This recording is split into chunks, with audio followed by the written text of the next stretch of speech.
nous avons retenu un homicide involontaire à la suite de la violence disproportionnée orchestrée par le commissaire et ses hommes. La patrouille a commis un homicide involontaire, apparemment à la suite d'un usage disproportionné de la force contre la victime. À son interpellation, l'intéressé ne présentait aucune menace nécessitant l'emploi d'un niveau de force disproportionné. Ils ont manqué de technique de maîtrise sans arme de l'adversaire. Donc, on a dit qu'on va reprendre l'intervention professionnelle et vous reparler de MSAA, la maîtrise sans arme de l'adversaire. Dans le cours qui va être rappelé, cette partie doit faire l'objet d'une attention particulière à l'endroit de tout le personnel. La maîtrise sans arme de l'adversaire.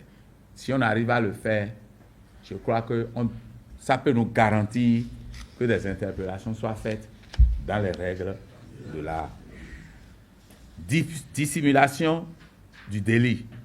Ils ont dissimulé l'homicide involontaire en déposant le corps à un autre endroit. On a retenu aussi recel de cadavre. En déplaçant le corps, ils ont commis un recel de cadavre. Et on a retenu une dernière infraction, faux et usage de faux. Élaboration d'un faux bulletin de service, d'un procès verbal tronqué à la suite de la découverte de cadavres simulés. Faux PV signé par un autre FPR dont le nom ne figure pas dans l'équipe de constat. Ça s'est passé. Il a fait signer par quelqu'un d'autre qui n'avait même pas participé. Donc, ce qui s'est passé est bel et bien intentionnel. On ne peut pas se contenter du fait qu'il a paniqué. Même si on panique, les actions qu'il a posées plus tard laissent douter de sa bonne foi. En toute vraisemblance, le second qui avait réussi à s'échapper et un autre témoin qui avait été refoulé par l'équipe d'interpellation pourrait être à l'origine de l'alerte donnée sur les réseaux sociaux à la suite de la découverte de cadavres. N'eût été ces derniers, ils auraient réussi à dissimuler le délit. Vrai ou faux? Les policiers impliqués dans le cas concret sont actuellement déposés. Toutefois, la sanction disciplinaire étant indépendante de la sanction pénale, la sanction disciplinaire suit son cours. Je ne veux pas dire des choses, des bêtises. Ça peut aller à la radiation. Est-ce que vous le savez? Ça peut aller à la radiation. Mais elle sera une sanction la plus sévère possible. Mais ce n'est pas à cause de ça que vous, commandant d'unité, vous devez devenir lassiste. C'est-à-dire, certains diront, voilà, on se donne, et pour un petit truc, ce qu'eux, ils disent que c'est petit là, pour un petit truc, on les radie, on les met en prison, et la police ne fait rien. Et à cause de ça, nous, on va faire le service minimum. Le service minimum, je dois vous le rappeler, est également sanctionné.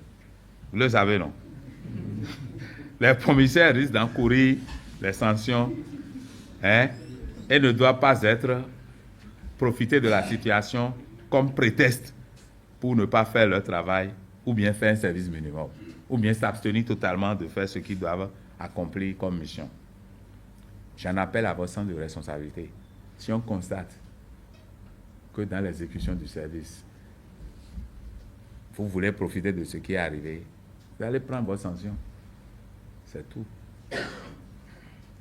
Il faut qu'on soit le plus responsable possible. Vous sanctionnez parce que vous n'avez pas fait votre boulot, c'est que nous, on a été responsables. Et vous devez adopter la même position à l'égard de vos agents. Veillez à l'exécution du service.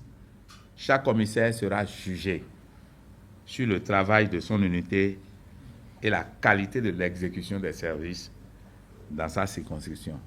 Conséquences des actes déviants posés. Nous avons tiré certaines conséquences. Première chose, l'image de la police est écornée. C'est vrai, non? notre image a pris un coup. Le mauvais comportement des agents dans l'exécution du service a terni l'image de la police. Ça a terni d'abord l'image de ces mêmes fonctionnaires, mais ça a terni l'image de la police et jette un discrédit sur l'excellente qualité de travail effectué depuis plusieurs années par les policiers, surtout à l'ère des réseaux sociaux. Vous avez vu, ce truc-là est venu cacher tout l'effort qu'on a fait jusque-là. Quand les gens m'ont dit, il faut que tu interviennes, j'ai dit non. De toutes les façons, je reconnais qu'on a fait des bêtises. On a mal fait. Qu'est-ce que j'irai expliquer là-bas? Moi, je ne peux rien expliquer là-bas que de reconnaître devant tout le monde qu'on a mal agi. On a fait une bavure. Ça n'a pas un autre nom. Mais je voudrais profiter pour demander que ça soit vraiment relayé, que la population continue de nous faire confiance. Ce qui est arrivé, on considère que c'est un incident. Il est vrai que c'est grave, ce n'est pas acceptable. Mais je crois que l'institution fera tout pour éviter que ce genre de choses ne se répètent plus. Tous les agents qui contreviendraient aux décisions prises ou aux prescriptions faites seront sévèrement sanctionnés sans préjudice des sanctions pénales auxquelles ils seront astreints. Donc, je souhaite que ça soit vraiment relayé. Nous avons pris sur nous la responsabilité de le dire. Lorsqu'on commet une faute, il faut le reconnaître. Nous sommes en faute. Et je veux que les fonctionnaires de police qui sont encore à la base, que le même exercice soit repris dans les unités pour que chacun puisse comprendre pourquoi on devait éviter désormais d'agir n'importe comment. Il y a des tests qui régissent l'institution. Il y a beaucoup de tests qui régissent le fonctionnement que nous faisons. Pourquoi ne pas respecter ça? Les conditions d'usage d'armes, c'est 5 conditions. Il faut qu'on les respecte. Quand je sors les notes, ce n'est pas pour vous plaire. Je sors les notes pour que ça soit respecté.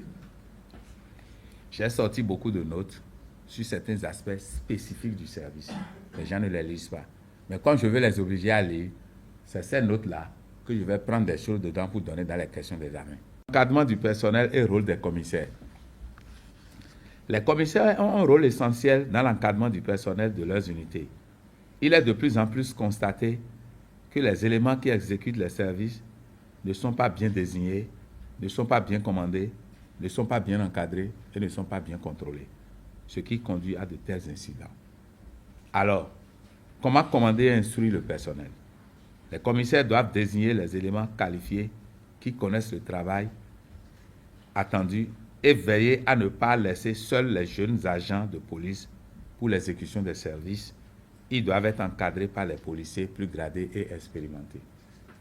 Vous allez me dire maintenant, ce n'est pas dans toutes les unités qu'on a des gens expérimentés. Là, vous demandez à votre adjoint de prendre, ou bien vous-même, vous prenez cette responsabilité. C'est votre chance.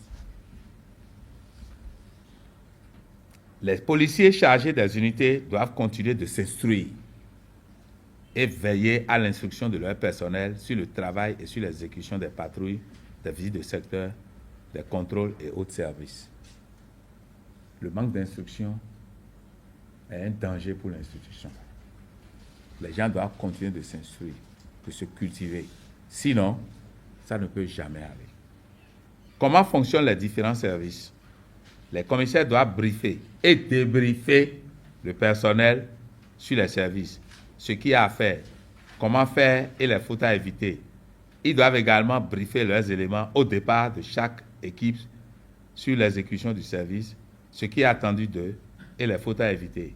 Ils doivent également débriefer les policiers à l'issue de la mission pour faire le point et leur rappeler les consignes. Ça, on a fait ressortir ça. Les commissaires doivent veiller au respect des principes généraux d'exécution du service, notamment les postures opérationnelles adoptées à chaque type de service. On a relevé ça parce que les 4 éléments ils s'étaient reliés sur l'élément. Si quelque chose se passait aux alentours, ils sont tous bons bouillons. Donc, en principe, il doit y avoir ceux qui interpellent, il doit y avoir ceux qui appuient et ceux qui soutiennent. Donc, ils ont manqué de perspicacité dans l'exécution du service. Tout le monde, d'abord, ils étaient 4, c'était disproportionné. Et mieux, ils se sont tous tués. Parce qu'on leur a posé la question, certains avaient tenu les jambes, certains avaient tenu le bras, et le père Clédio était sur le gars. Donc, vraiment, c'est difficile. Comment contrôler l'exécution du service? Les commissaires, les adjoints et les gradés supérieurs, brigadiers, brigadiers-chefs, brigadiers-majors, doivent contrôler l'exécution du service pour prévenir et corriger les comportements non conformes ou les comportements déviants.